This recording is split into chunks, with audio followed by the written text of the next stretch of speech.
आज मैं आपको इस सेशन में महान सम्राट अशोक के बारे में बताऊंगी।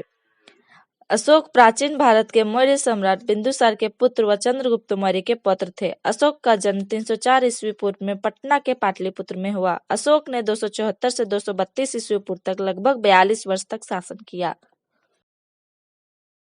राजवंश परिवार में होने के कारण सम्राट अशोक युद्ध में बचपन से ही निपुण थे। साथ ही वे तलवारबाजी, शिकार में भी बहुत निपुण थे। कहा जाता है कि उनमें इतना बल था कि वह एक लकड़ी की छड़ी से ही एक सिंह को मार डालने की क्षमता रखता था। लंका की परंपरा के अनुसार बिंदुसार की 16 पत्नियां और 101 पुत्र थे। 272 ईस्वी पूर्व में अशोक के पिता बिंदुसार की मृत्यु हुई। उसके पश्चात 2 वर्ष तक अशोक और उसके सौतेले भाइयों के बीच घमासान युद्ध चला। 2 ग्रंथ दीपवसान और महावसान के अनुसार अशोक ने सिंहासन पर कब्जा करने के लिए अपने 99 भाइयों को मार गिराया।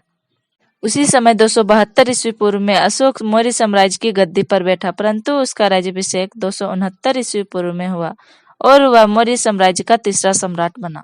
जब उज्जैन में युद्ध के दौरान वह अपने जख्मों का इलाज करा रहे थे तो उनका मुलाकात विदिशा की विदिशा महादेवी शक की कुमारी से हुई, जिनसे सम्राट अशोक ने विवाह किया। बाद में उनसे 2 बच्चे भी हुए, महेंद्र और बेटी संघमित्रा, जिन्होंने बाद में अशोक को बौद्ध धर्म का प्रचार करने में बहुत मदद किया। मास्की एवं गुज्जर अभिलेख में अशोक का नाम अशोक मिलता है। पुराणों में अशोक को अशोक वर्धन कहा गया है। कल्हन की राज तरंगिनी के अनुसार अशोक शिव का उपासक था तथा उसने कश्मीर में तीस्ता नदी के किनारे श्रीनगर नामक नगर की स्थापना की थी। राज्याभिषेक के 8वें वर्ष 261 ईस्वी पूर्व में अशोक ने कलिंग पर आक्रमण किया। इस युद्ध में 1 लाख लोग मारे गए तथा 1,50,000 लोग बंदी बनाए गए। कलिंग के हाथी गुफा शिलालेख से यह पता चलता है कि उस समय कलिंग पर नंदराज नाम का कोई राजा शासन कर रहा था। कलिंग युद्ध तथा उसके परिणामों के विषय में अशोक के 13वें शिलालेख से विस्तृत सूचना प्राप्त होती है। विजय के उपरांत कलिंग में 2 अधीनस्थ प्रशासनिक केंद्र स्थापित किए गए। फर्स्ट है उत्तरी केंद्र। उत्तरी केंद्र की राजधानी थी तौसाली और सेकेंड है दक्षिणी केंद्र। दक्षिणी केंद्र की राजधानी थी जौगढ़। अशोक और बौद्ध धर्म। दीपवंश एवं महावंश के अनुसार अशोक को उसके शासनकाल के 4थे वर्ष निग्रोध नामक भिक्षु ने बौद्ध धर्म से दीक्षित किया। दिव्यवदान अशोक को बौद्ध धर्म से दीक्षित करने का श्रेय उपगुप्त नामक बौद्ध भिक्षु को प्रदान करता है। अशोक ने अपने शासन के 10वें वर्ष में सर्वप्रथम बोध गया की यात्रा की। इसके बाद अभिषेक के 20वें वर्ष में लुम्बिनी ग्राम गया। उसने लुम्बिनी ग्राम को कर मुक्त घोषित किया तथा वो केवल 1/8 भाग कर के रूप में लेने की घोषणा की। मास्की के लघु शिलालेख में अशोक ने स्वयं को बुद्ध शाक्य कहा है। अशोक ने बौद्ध धर्म के प्रचार के लिए अपने पुत्र महेंद्र और पुत्री संघमित्रा को श्रीलंका भेजा। बौद्ध परंपरा और उनकी लिपियों के अनुसार अशोक ने 84,000 स्तूपों का निर्माण किया था। भारत में शिलालेखों का प्रचलन अशोक ने किया। अशोक के शिलालेखों में ब्राह्मी, खरोष्टी, ग्रीक एवं अरमानी लिपि का प्रयोग हुआ है। अशोक के अभिलेखों को 3 भागों में बांटा जा सकता है। फर्स्ट है शिलालेख, सेकेंड है स्तंभ लेख, थर्ड है गुहालेख।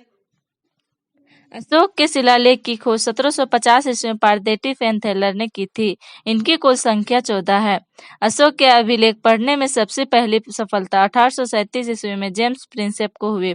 अशोक के प्रमुख शिलालेख एवं उनमें वर्णित विषय। पहला शिलालेख में पशु बलि की निंदा की गई है। दूसरा शिलालेख में अशोक ने मनुष्य एवं पशु दोनों की चिकित्सा व्यवस्था का उल्लेख किया है। तीसरा शिलालेख में राजकीय अधिकारियों को यह आदेश दिया है कि वे हर 5वें वर्ष के उपरांत दौरे पर जाएं। इस शिलालेख में कुछ धार्मिक नियमों का भी उल्लेख किया गया है।